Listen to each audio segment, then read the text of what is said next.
Hello everyone, I welcome you all to this incredible platform of Indologus. तो आज के इस वीडियो में हम डिस्कस करने वाले हैं the parts of the Indian constitution topic को। इस टॉपिक से रिलेटेड जितने भी इंपॉर्टेंट क्वेश्चंस बनते हैं हम सभी को कवर करेंगे along with the theory portion. So let's start without any further delay. सबसे पहले हम जानेंगे about the constitution of India. So it was adopted on 26 of November in the year 1949। Therefore 26 of November को each year हम constitution day की तरह celebrate करते हैं। However, it came to effect on 26th of January 1950. Therefore, 26th of January को each year we celebrate Republic Day of India.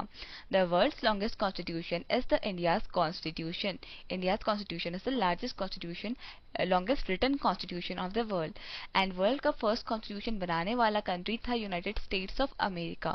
At its commencement, it had 395 articles in 22 parts and 8 schedules थी हमारे constitution में. It consists of approximately 1,45,000 words इसमें थे, making it the second largest active constitution in the world. And if you talk about preamble, तो preamble को कहा जाता है as the preface of the Indian constitution. Other than that मैंने आपको ये भी बताया था कि हमारे प्रियम्बल को ही एन ए पालखीवाला इन्होंने क्या कहा था, ID card of the Indian constitution, ID card of the Indian constitution. इसके अलावा हॉरोस्कोप किसने कहा था, तो हॉरोस्कोप कहा था के एम मुंशी जी ने। He was also a member of the Indian constitutional assembly, K M Munshi ji. And if you talk about currently, तो करंट में हमारे कॉन्स्टिट्यूशन में 25 पार्ट्स हैं, 12 शेड्यूल्स हैं एंड 448 आर्टिकल्स हैं विद 106 कॉन्स्टिट्यूशनल अमेंडमेंट्स। सो आगे बढ़ते हैं। The numbering of the parts are still the same, but when the constitution is amended, amendment मतलब क्या होता है, change in the constitution, new articles are added below original articles with the suffix A B and C. यानी कि parts हमारे 25 जरूर हैं, पर हमारी जो नंबरिंग है वो 22 पर ही एंड हो जाती है। इसके बाद जितने भी नए पार्ट्स को ऐड किया जाता है उनको like part 4A, part 9A इस तरीके से ऐड किया जाता है। Like if you talk about 42nd constitutional amendment act of 1976, it included Article 51A, outlining the fundamental duties for the citizens of the country. And if we talk about fundamental duties, current में हमारे पास 11 fundamental duties हैं, लेकिन जब fundamental duties को add किया गया था तब हमारे पास 10 fundamental duties ही थी। हमने जो ये extra fundamental duty ऐड की है ये हमने 86th Constitutional Amendment Act of 2002 से की है। So this you have to keep in mind. 86th Constitutional Amendment Act of 2002. Fundamental duties का कॉन्सेप्ट हमने यूएसएसआर से अडॉप्ट किया है या फिर रशिया से हमने लिया है फंडामेंटल ड्यूटीज का concept. And if we talk about municipalities, they were introduced by 74th Constitutional Amendment Act of 1992. It focuses on the organization and functioning of the municipalities. Further, if we talk about cooperative societies, they were added in Part 9B by the 97th Amendment Act of 2011. It deals with the promotion and regulation of the cooperative societies. अगर हम बात करें part 14A की, तो ये tribunal simply means related to local courts, इससे associated है, and it was also added by the 42nd Constitutional Amendment Act of 1976. It provides for the establishment of tribunals to the adjudicate disputes. So this you have to keep in mind. आगे बढ़ते हैं। Part 7 of the Indian constitution, तो ये कौन सा part है हमारा, repealed, यानी इसको अब हटा दिया गया है। अगर हम बात करें कि हमारे कॉन्स्टिट्यूशन में कितने पार्ट्स हैं, तो 25 पार्ट्स हैं और कितने पार्ट्स को ऐड किया गया है, तो देखिए ओरिजिनली हमारे कॉन्स्टिट्यूशन में 22 पार्ट्स थे and many of you would think कि हमने 3 नए पार्ट्स को ऐड किया गया है, but it is absolutely wrong. हमने ऐड किया है 4 पार्ट्स को एंड हमने सब्ट्रैक्ट किया है एक पार्ट को, विच हमने ऐड किया है 22 पार्ट्स में से हमने ऐड किया है 4 पार्ट्स को एंड हमने रिपील किया है एक पार्ट को, which makes the number to be 25। तो ये आपने ध्यान में रखना है, 22 ओरिजिनली थे, 4 हमने ऐड किए और एक को हमने रिपील किया। तो कौन सा पार्ट रिपील किया, वे repeal seventh part of the Indian Constitution. It was titled The States in Part B of the First Schedule. Basically जब हमारी कंट्री बनी थी तब हमारी कंट्री में 4 पार्ट्स हुआ करते थे, 4 एक तरीके से हम कह सकते हैं शेड्यूल्स बनी थी स्टेट्स के लिए, like A B C and D यहाँ पे मेंशन भी है. This amendment reorganize the state, removing the distinction between different part states like A, B, C, D and integrating them into the unified structure. Basically जो हमारा part B था यहाँ पे हमने किसको इंक्लूड किया था, यहाँ पे हमने इंक्लूड किया था राजा रजवाड़ी वाली जो कॉन्स्टिट्यूएंसीज थी उनको यहाँ पर इंक्लूड किया गया था पार्ट बी में, एंड लेटर ऑन इसको रिपील कर दिया गया और इंडिया को यूनाइटेड बना दिया गया. This you have to keep in mind. ये कौन से अमेंडमेंट एक्ट से किया था, तो 7th constitutional amendment act of 1956 के थ्रू इसे किया था. तो ये भी आपने ध्यान में रखना है. अगर हम बात करें स्टेट रीऑर्गेनाइजेशन कमीशन की, तो स्टेट रीऑर्गेनाइजेशन कमीशन जो था ये हमारा 1953 में बना था, 1953 में बना था, जहाँ पे इंडियन गवर्नमेंट ने एड्रेस किया था to redraw the boundaries of India. And state reorganization commission on linguistic basis की बात करें तो लिंग्विस्टिक बेसिस के ऊपर जो स्टेट रीऑर्गेनाइजेशन कमीशन बैठा था it was headed by Fazal Ali. तो फजल अली कमीशन यहाँ पे बैठा था. This you have to keep in mind. और इसके बाद ही यहाँ पर क्या हुआ था कि हमारे स्टेट्स को लैंग्वेजेस के बेसिस में एक तरीके से डिवाइड कर दिया था, और जो फर्स्ट स्टेट था लिंग्विस्टिक बेसिस में डिवाइड होने वाला वो था हमारा आंध्र प्रदेश. और जो ये कमीशन था यहाँ पे फैजल अली कमीशन बैठा था. फैजल अली भी इसके मेंबर थे, K M. Panikkar and H N. Kunzru इसके मेंबर्स थे. This you have to keep in mind. और यहाँ पे कितने स्टेट्स को बनाया था, 14 स्टेट्स को बनाया था along with 6 UTs. This you have to keep in mind. ये कमीशन 1953 में बैठा था और इसने अपनी रिपोर्ट 1955 में सबमिट की थी to the Lok Sabha. Specifically part 7 contained only one article जो था article 238 which dealt with the administration of the part B states. Next अब हम डिस्कस करेंगे about the parts and articles.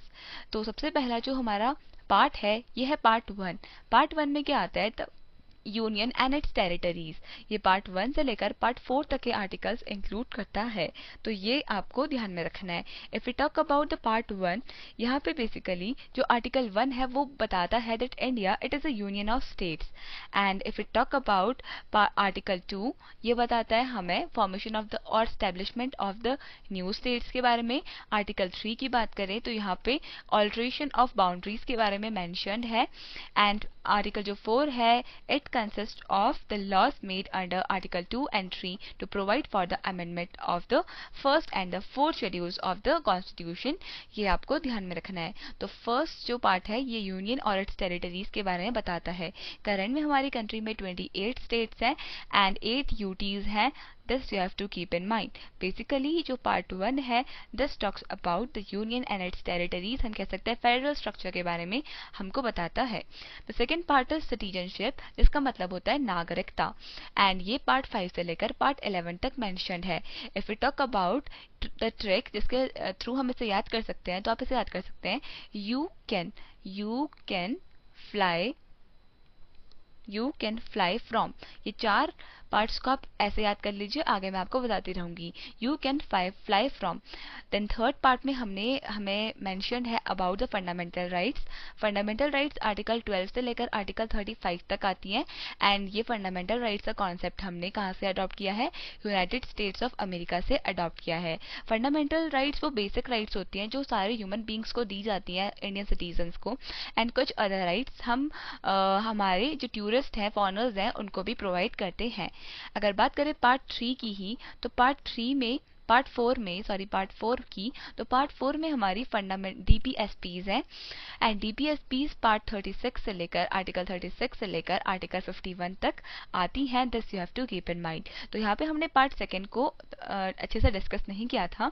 तो पार्ट 2 टॉक्स अबाउट सिटीजनशिप, जहाँ पर आर्टिकल 5 से लेकर आर्टिकल 8 जो बताता है citizenship at the time of commencement of the Indian constitution. यहाँ पे बेसिकली राइट्स के बारे में लिखा था उन पाकिस्तानी माइग्रेंट्स की जो इंडिया आए थे या फिर कुछ ऐसे इंडियंस जो पाकिस्तान गए थे, यहाँ पे सिटीजनशिप की बात पार्ट 5 से लेकर आर्टिकल 5 से लेकर आर्टिकल 8 तक का की गई थी, ये आपको ध्यान में रखना है। And other than that if you talk about article 9 से लेकर आर्टिकल 11 तक, तो ये बताता है कि कौन से आर्टिकल्स के थ्रू इंडियन सिटीजनशिप पाई जा सकती है और कौन से के थ्रू इंडियन सिटीजनशिप क्या करने पर खोई जा सकती है। फंडामेंटल राइट्स की बात करें तो ये हम डिस्कस कर चुके हैं। सिटीजनशिप का कॉन्सेप्ट हमने कहाँ से अडॉप्ट किया है, यूके से। सिंगल सिटीजनशिप का कॉन्सेप्ट हमने अडॉप्ट किया है। This you have to keep in mind. जो फर्स्ट सिटीजनशिप अमेंडमेंट एक्ट था वो कब पास हुआ था, तो 1955 में फर्स्ट सिटीजनशिप अमेंडमेंट एक्ट आया था। This you have to keep in mind. तो फंडामेंटल राइट्स के बारे में भी हम डिस्कस कर चुके हैं। पार्ट 3 में आता है और आर्टिकल 12 से लेकर 35 तक ये इंक्लूड करता है। आर्टिकल 32 जो है उसको डॉक्टर भीमराव अंबेडकर इन्होंने heart and soul of the Indian constitution की तरह भी रिगार्ड किया था। डीपीएसपीज की बात करें तो डीपीएसपीज हमने इरिश कॉन्स्टिट्यूशन से अडॉप्ट की है। एंड डीपीएसपीज में directive principles of state policy लिखा गया है, यानी कि स्टेट्स को किस तरीके से गवर्न किया जाना चाहिए। This is mentioned in part 4। लेकिन जो हमारी डीपीएसपीज होती हैं ये नॉन जस्टिसेबल होती हैं इन नेचर में, इन अ कोर्ट ऑफ लॉ, यानी कि इनको कोर्ट में इनके खिलाफ अगर ये इन केस ये इम्प्लीमेंट नहीं की जा रही हैं तो इनके खिलाफ कोर्ट में हम कंप्लेंट नहीं कर सकते, क्योंकि ये एक तरीके से गाइडलाइंस है स्टेट्स के लिए कि इनको कैसे गवर्न करना है। क्योंकि कई बार रिसोर्सेज अवेलेबल नहीं होते हैं स्टेट्स के पास कि इनको फुलफिल किया जा सके, but they must be fulfilled. आगे बढ़ते हैं। If you talk about fundamental duties तो ये पार्ट 4 का ही पार्ट है, पार्ट 4A, और ये आर्टिकल 51A के अंडर आता है।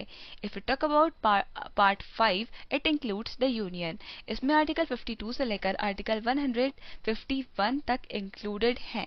And if you talk about union, इसमें हमारे कितने चैप्टर्स हैं, तो देखिए पार्ट 5 में कितने चैप्टर्स हैं, 5 चैप्टर्स इंक्लूडेड हैं। इस तरीके से आप इसे याद कर सकते हैं। इसमें हमारा फर्स्ट चैप्टर जो है वो एग्जीक्यूटिव के बारे में बताते हैं, यानी यहाँ पे प्रेसिडेंट के बारे में मेंशन किया गया है एंड एग्जीक्यूटिव के बारे में बताया गया है। और article like president, vice president, PM, council of ministers के बारे में मेंशन है। और ये आर्टिकल 52 से लेकर आर्टिकल 78 तक है। कौन सा, द यूनियन का एग्जीक्यूटिव वाला फर्स्ट चैप्टर। सेकेंड चैप्टर जो हमारा है वो पार्लियामेंट से डील करता है। एंड पार्लियामेंट से डील करता है तो ये कौन सा आर्टिकल से आता है, आर्टिकल 79 से लेकर आर्टिकल 122 तक ये इंक्लूडेड है, ये भी आपको ध्यान में रखना है। And if you talk about the third chapter, ये लेजिस्लेटिव पावर्स ऑफ प्रेसिडेंट के बारे में बताता है। ये आर्टिकल, इसमें सिर्फ एक आर्टिकल है जो है article 123। Then if you talk about chapter 4, ये यूनियन जुडिशरी के बारे में बताता है। जुडिशरी एंड जुडिशरी के बारे में आर्टिकल 124 से लेकर आर्टिकल 147 तक इंक्लूड किया गया है। And if you talk about the fifth chapter, यहाँ पे controller and auditor general of India, जो आर्टिकल 148 से लेकर 151 तक included है, this is mentioned, so this you have to keep in mind. If we talk about the sixth chapter, it talks about the states, और ये article 152 से लेकर 237 तक mentioned है। The state in the part B of the first schedule, ये part 7 था जो अब रिपील कर दिया गया है। यहाँ पे सिर्फ एक आर्टिकल था जो था article 238।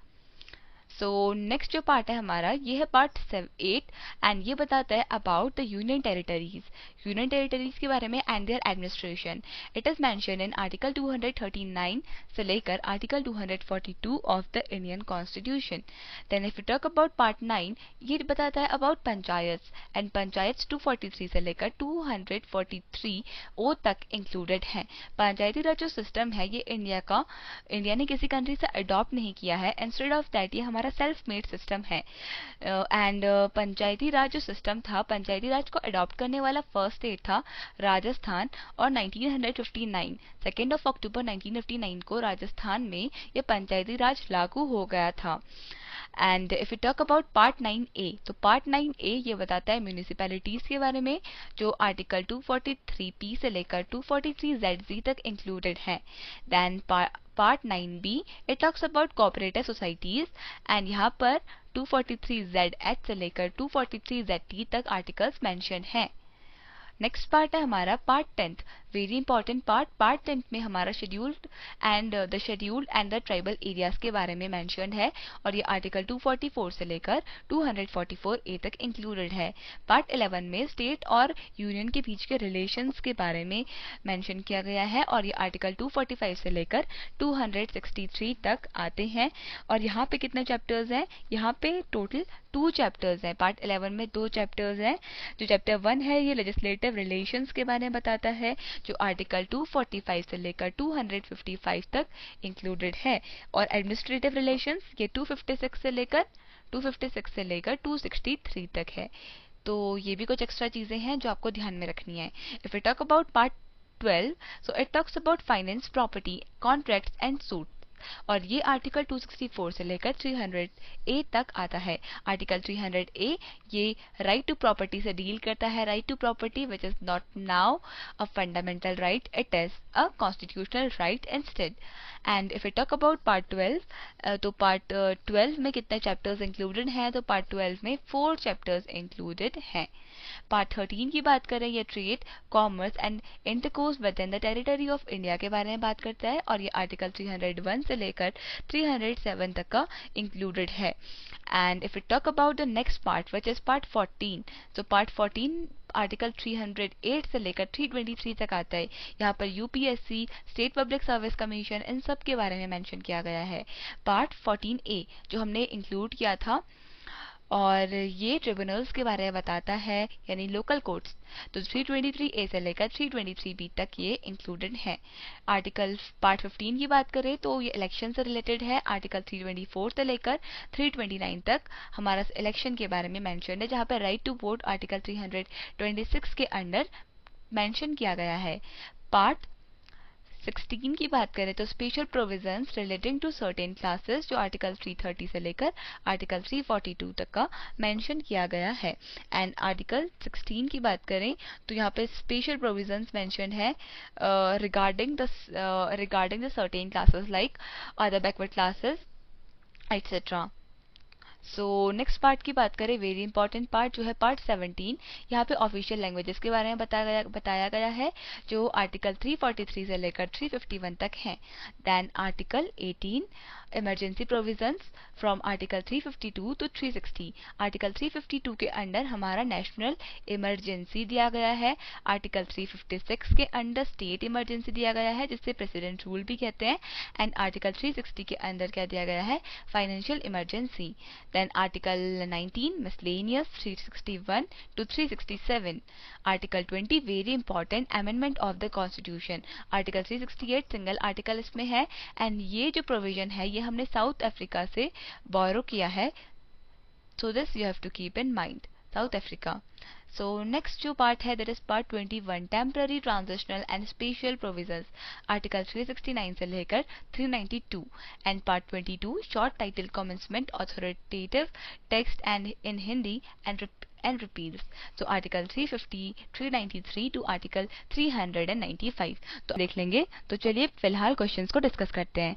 So the first question is how many parts were there in the Indian Constitution originally?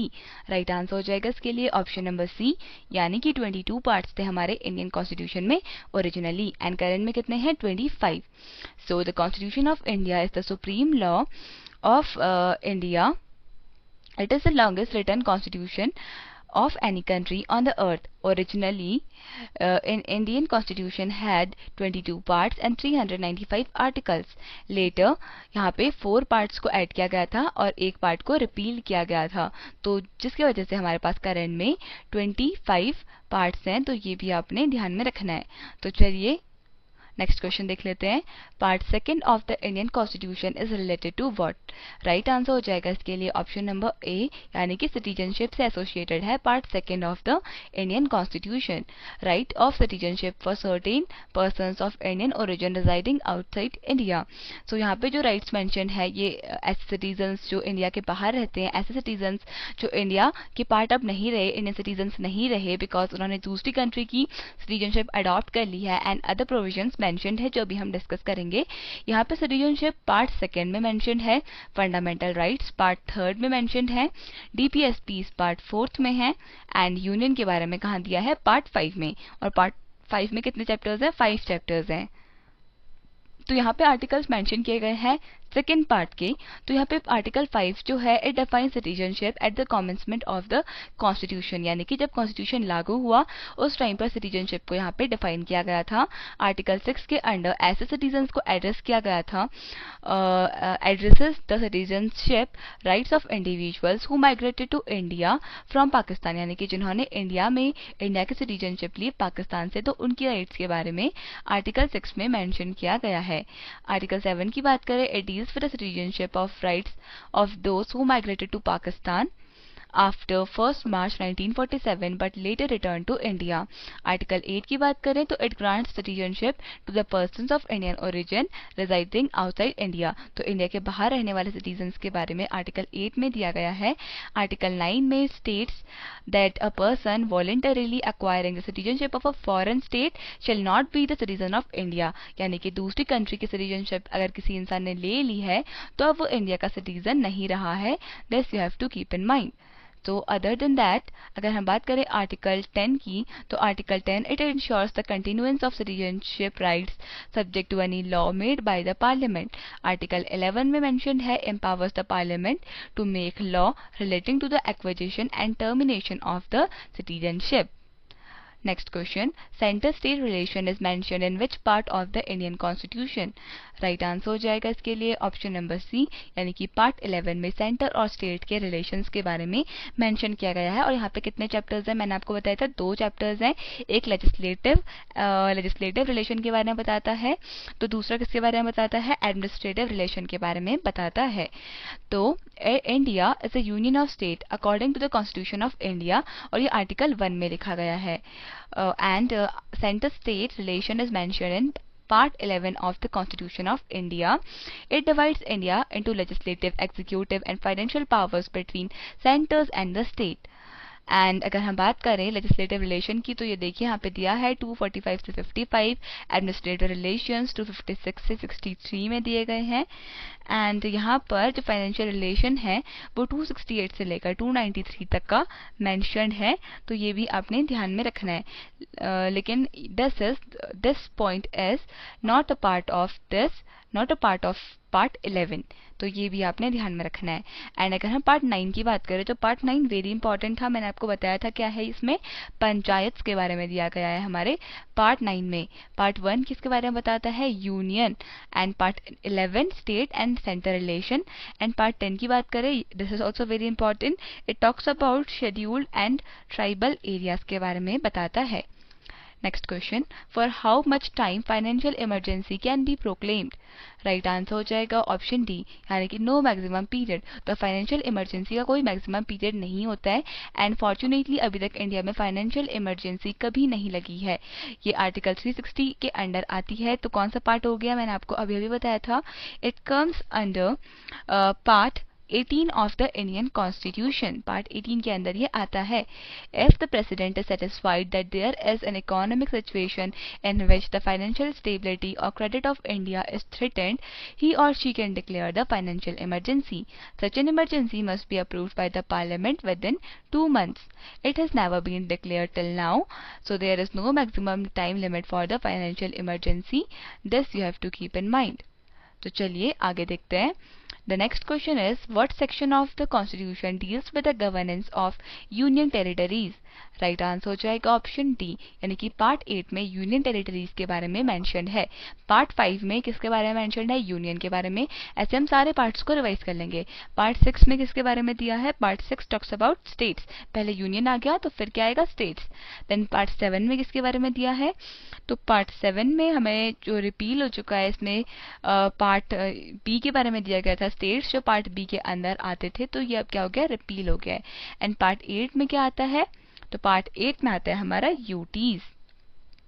Part 9 की बात करें, मैंने आपको बताया था पंचायत, और पार्ट 10 में क्या आता है, schedule and tribal areas. So, Part 8 of the Constitution deals with the administration of the Union Territories. Lieutenant Governor or Administrator is appointed by the President for the administration of the Union Territories. Next question. According to the Indian Constitution, which of the following is an incorrect pair? Right answer हो जाएगा option D, यानी कि part 9 और union territories.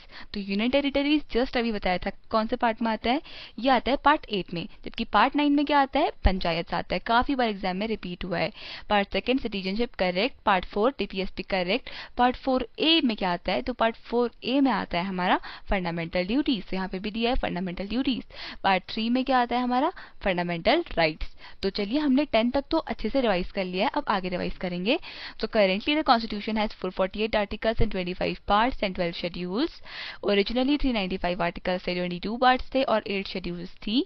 And यहाँ पे जो part 9 है पंचायत, ये 243 से लेकर 243O तक आता है। Next question, which one of the following is not currently matched? Right answer हो जाएगा ऑप्शन नंबर सी, यानी कि attorney general of India in part 12। तो अटॉर्नी जनरल ऑफ इंडिया ये पार्ट 12 के अंडर नहीं आता है।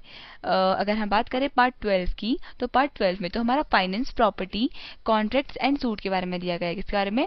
Finance, property, contract and suits के बारे में दिया गया है। पार्ट 4A की बात करें तो फंडामेंटल ड्यूटीज आती हैं, स्टेट्स के बारे में।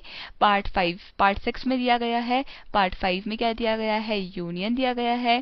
पार्ट 14 में क्या दिया गया है, services under and the states and the union. तो यानी यूपीएससी वगैरह के बारे में पार्ट 14 में दिया गया है। तो इंपॉर्टेंट पॉइंट्स देख लेते हैं। सो इंपॉर्टेंट पॉइंट्स में है पार्ट जो हमारा 13 है, it consist of articles on trade and commerce inside the territory of India. जो आर्टिकल 301 से लेकर 305 तक आता है, freedom of trade and commerce. तो ये भी आपने ध्यान में रखना है। तो अगर हम बात करें आर्टिकल 306 की, तो ये अब रिपील हो चुका है। It was replaced by the constitution कौन से अमेंडमेंट एक्ट से, 7th constitutional amendment act of 1956 से ये रिपील हो चुका था, article 306। And hence statement 3 is not correctly matched. And अगर हम बात करें अटॉर्नी जनरल ऑफ इंडिया की, तो अटॉर्नी जनरल ऑफ इंडिया ये part 5th of the Indian constitution में आता है। This you have to keep in mind. Next question, which of the following part of the Indian constitution deals with the emergency provisions? Right answer हो जाएगा option C, यानी कि part 17। So types of emergencies भी हम discuss कर चुके हैं, like national emergency, ये 352 में आती है और ये तब आती है जब एक्सटर्नल एग्रेशन या फिर वॉर लाइक सिचुएशन बन जाती है, तो तब नेशनल इमरजेंसी को डिक्लेयर कर दिया जाता है। स्टेट इमरजेंसी को प्रेसिडेंट रूल भी कहते हैं। जब प्रेसिडेंट को लगता है कि state is not capable of ruling, तो इन दैट केस प्रेसिडेंट वहाँ पे रूल करते हैं आर्टिकल 356 के अंडर। फाइनेंशियल इमरजेंसी ये तब आती है जब प्रेसिडेंट फील दैट कि कंट्री की इकोनॉमिक स्टेबिलिटी बिल्कुल डिस्टर्ब हो चुकी है, कंट्री की इकोनॉमिक जो कंडीशन है वो बिल्कुल डिस्टर्ब हो चुकी है, तब फाइनेंशियल इमरजेंसी को इम्प्लीमेंट किया जाता है। Next question, which of the following range of articles are associated with the part 15 of the Indian constitution? Right answer हो जाएगा ऑप्शन बी, यानी कि आर्टिकल 324 से लेकर 329 तक।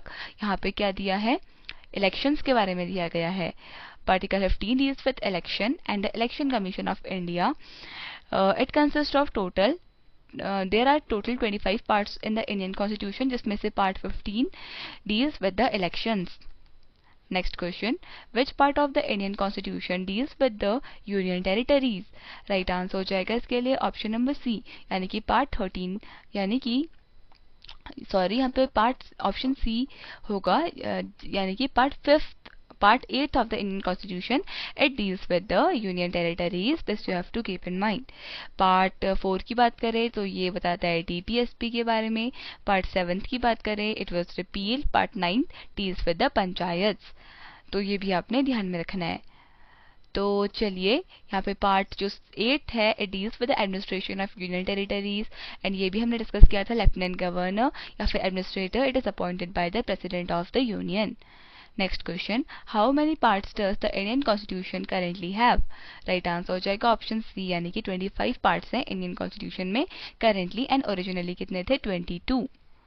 सो नेक्स्ट देख लेते हैं, विच part of the constitution of India deals with the finance, property, contracts and suits. तो ये आता है part 12, option A will be the correct answer.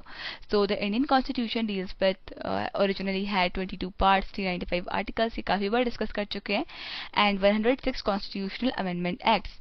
And अगर हम बात करें पार्ट 12 की, तो ये डील करता है with finance, property, contracts and suits. यहाँ पे टोटल कितने चैप्टर्स हैं, तो यहाँ पे टोटल 4 चैप्टर्स हैं, ये भी मैं आपको बता चुकी थी। Part 9 deals with panchayat, part 10 deals with what it deals with schedule and tribal areas, and part 13 की बात करें तो part 13 deals with trade, commerce and intercourse within the territory of India. Next question, town planning comes under which among the following parts of the Indian Constitution? तो right answer हो जाएगा इसके लिए option number C, यानी कि part 9A। तो part 9A में क्या आता है, हमारा म्यूनिसिपैलिटीज आता है, जबकि पार्ट 9B भी हमने डिस्कस किया था, इसमें क्या आता है, इसमें कोऑपरेटिव सोसाइटीज के बारे में मेंशन किया है।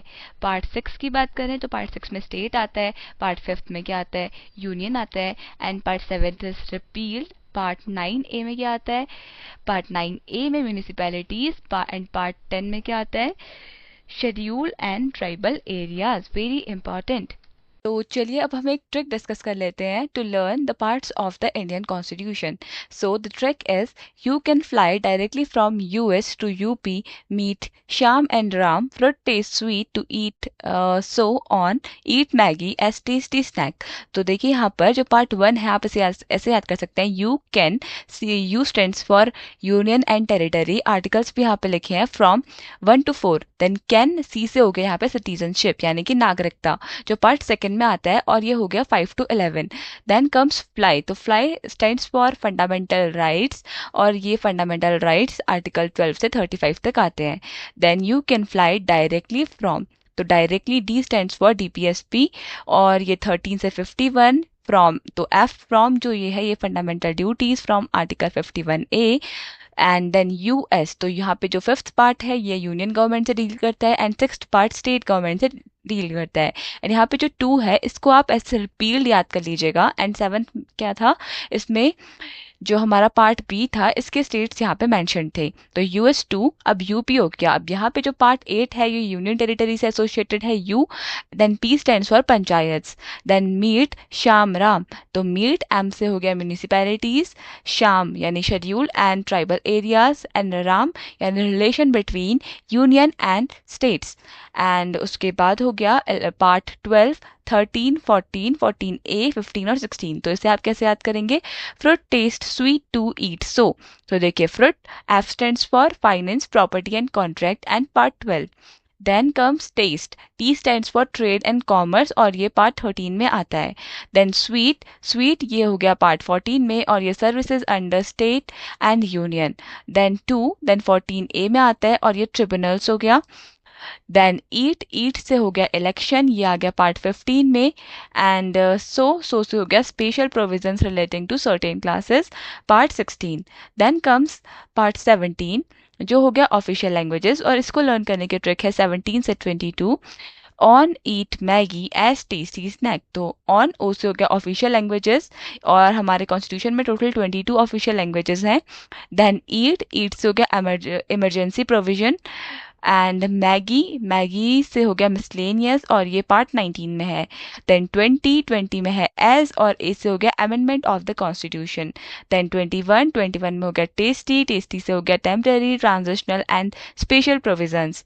देन कम्स पार्ट 22 जो होता है short title commencement authoritative text in Hindi and repeals, and ये हो गया essay, and S stands for snacks, and short title commencement authoritative text in Hindi and repeals. तो ये एक ट्रिक है जिससे आप इन सभी पार्ट्स को लर्न कर सकते हैं। So with this we come to an end of this video. आपको ये वीडियो पसंद आया होगा, so thank you so much for watching this video, and I would like to wish you all the very best for your coming examinations.